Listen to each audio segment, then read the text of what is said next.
I stood at the entrance of the Rosewood estate, watching valets park luxury cars while guests in designer clothes streamed into my cousin Amanda's wedding. My invitation had arrived 2 months late, with no +1 option and a handwritten note. Limited seating. Hope you understand. I understood perfectly. Amanda had always measured worth in status symbols and social climbing. She was marrying Trevor Blackwell, whose family owned Blackwell Technologies, a Fortune 500 tech conglomerate worth $12 billion. This wedding wasn't a celebration. It was a merger announcement. Paya. Amanda rushed over in her reception dress. You made it. I wasn't sure you'd come. Wouldn't miss it, I said. Good. Listen, about the seating, we had to make adjustments. You're at table 22 near the back. We have so many important guests, and Trevor's parents insisted on certain arrangements. She lowered her voice. His father is Richard Blackwell. The Richard Blackwell, CEO of Blackwell Technologies. We had to prioritize seating for business associates and society people. I understand. I knew you would. You've always been practical about these things. She squeezed my arm. And don't feel bad about coming alone. Not everyone finds success in relationships and career. You're doing fine with your computer stuff. My computer stuff was a tech startup I'd founded 6 years ago, now valued at $800 million. I'd built an AI-driven cybersecurity platform that protected 70% of Fortune 500 companies from data breaches. My client list included governments, financial institutions, and, ironically, Blackwell Technologies. But Amanda saw works with computers, and assumed I did basic IT support. She'd never asked for details about my company or the fact that I'd been featured in Forbes, TechCrunch, and the Wall Street Journal. She'd decided years ago I was the nerdy cousin who was good with computers, and never updated that assessment. The ceremony starts in 20 minutes, Amanda continued. Make yourself comfortable. There's an open bar, enjoy it. No pressure, just relax. She fluttered away to greet more important guests. I made my way to the garden where rows of white chairs faced an elaborate floral arch. The front rows were marked reserved for family, and reserved for Blackwell associates. I found a seat in the back row behind a decorative hedge that partially blocked the view. The ceremony was beautiful. Amanda looked radiant. Trevor looked genuinely happy. I watched my aunt and uncle cry in the front row while Trevor's parents, Richard and Catherine Blackwell, sat with practiced dignity, their section filled with executives and business partners. During the reception cocktail hour, I stayed near the edges, nursing champagne. Amanda worked the room like a political candidate, stopping at every important cluster. Trevor's family held court near the bar, surrounded by eager networkers. You must be one of Amanda's relatives, a woman said, appearing beside me. She wore Chanel and judgment in equal measure. I'm Caroline Winters, Trevor's aunt. You look a bit out of place. Are you with the vendor team? I'm Amanda's cousin. Guest, not vendor. Oh. What do you do, dear? I work in tech. How wonderful. Trevor's family is in tech too, real tech. Enterprise solutions, global markets. Not like those little app companies. She sipped her champagne. Are you in support services? IT help desk. Something like that. She patted my arm sympathetically.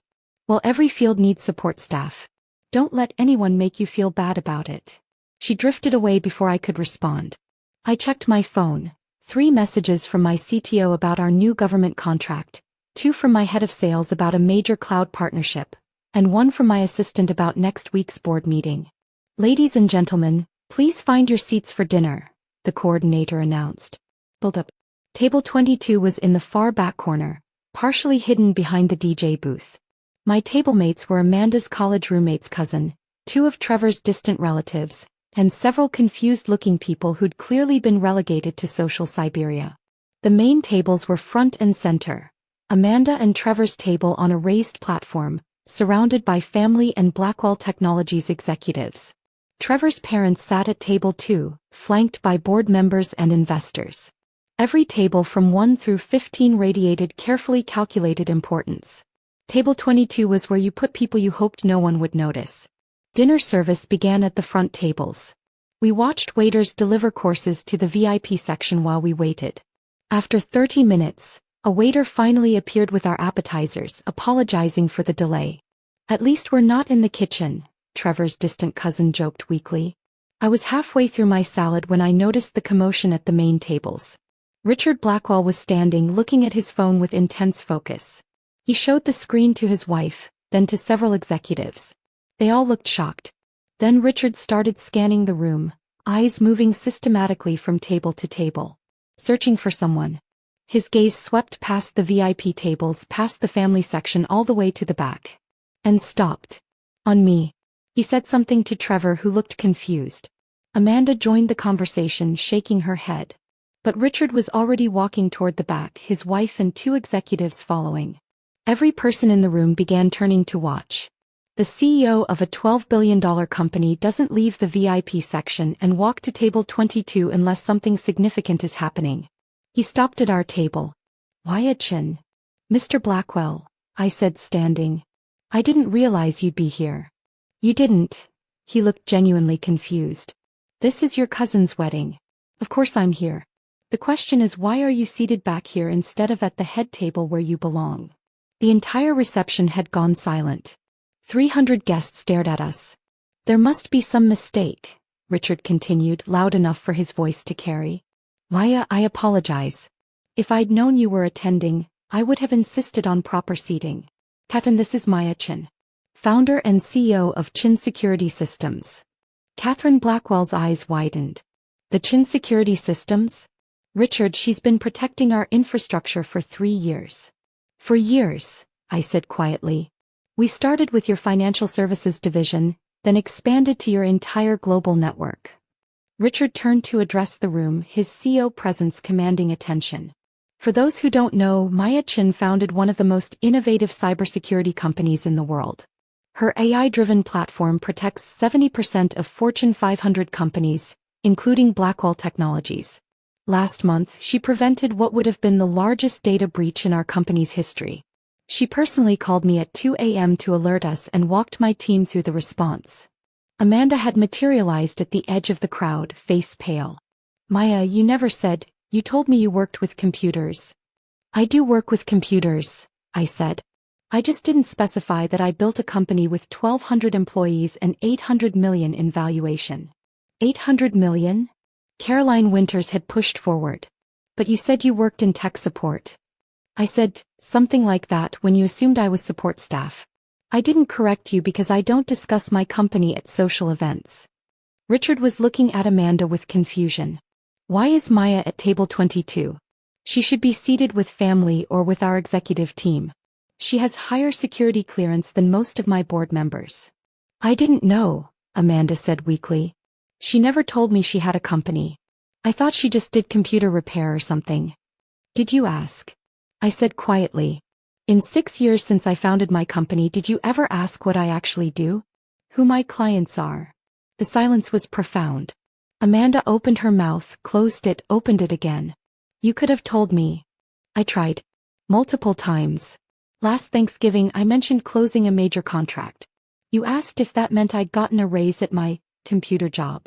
At your engagement party I said I was hiring rapidly. You asked if I was finally getting promoted. You'd already decided what my career was. Richard's expression had shifted to something harder. Let me understand. Maya attended this wedding. She RSVP'd months ago. And you seated her in the back corner. Behind the DJ booth. At table 22. We had limited space, Trevor tried to explain. We had to prioritize. Prioritize, Richard repeated. My son, you just seated one of the tech industry's most influential entrepreneurs. A woman who has personally saved our company hundreds of millions and prevented breaches, at the least important table in the room, while seating country club friends in positions of honor. He pulled out his phone, tapped a few times and showed Trevor and Amanda the screen. This is the Forbes 30 under 30 list. Maya was number 4. This is last year's TechCrunch list, she was number 1. Here's the Wall Street Journal profile. How Maya Chin built the world's most trusted cybersecurity empire before age 35. Amanda stared like it didn't make sense. I never saw any of this. Because you never looked, I said. You heard works with computers and stopped there. You never Googled my name. Never asked about my company. Never wondered why I travel so much. Catherine stepped in. Maya, I'm embarrassed. If we'd known you were here, we would have seated you properly. Your work has helped our company immensely. Richard looked toward the table numbers, frowning. Table 22. Maya, let me fix this. Please join us at table 2. No thank you, I said. I'm fine here. This is Amanda's wedding. I don't want to cause more fuss.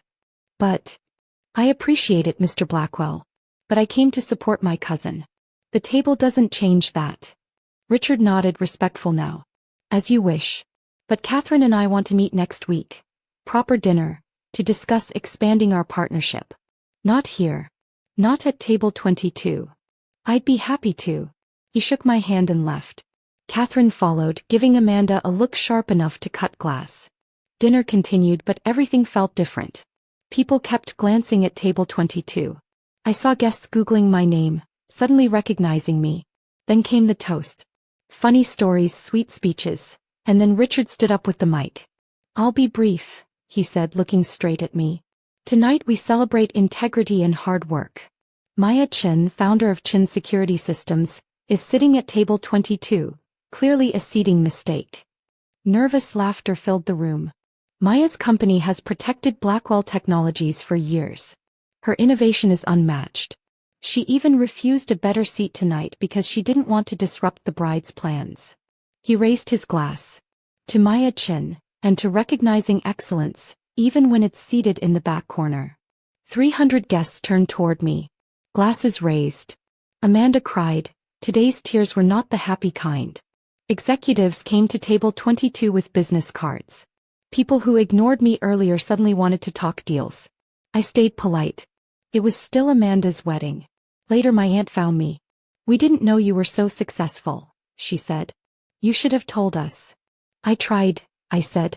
Remember my Series B celebration? Amanda said it sounded like a boring tech thing. After that I stopped trying.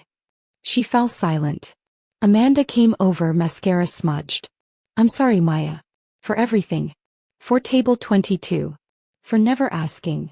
I know, I said. Can we talk after the honeymoon? Maybe. We'll see. I left before the send-off. In the car I checked my phone. 47 new LinkedIn requests. 12 messages from reporters. And a text from Richard. Thank you for your grace tonight. Dinner next week to discuss expansion. Also rethinking how we evaluate talent. You taught us an important lesson. The story spread in the tech world. I gave one interview saying, success isn't always loud. Impact matters more than titles. Amanda sent flowers with a note. I'm sorry I never really saw you. I want to do better. I waited before replying. Some bridges need time. 3 months later my company hit a $1 billion valuation. Forbes put me on the cover. The cybersecurity billionaire you've never heard of. I framed a photo from the wedding. Me sitting at table 22 way in the back. It hangs in my office now, reminding me. Never judge someone by where they sit. Never confuse quiet with unimportant. Never underestimate the person in the corner.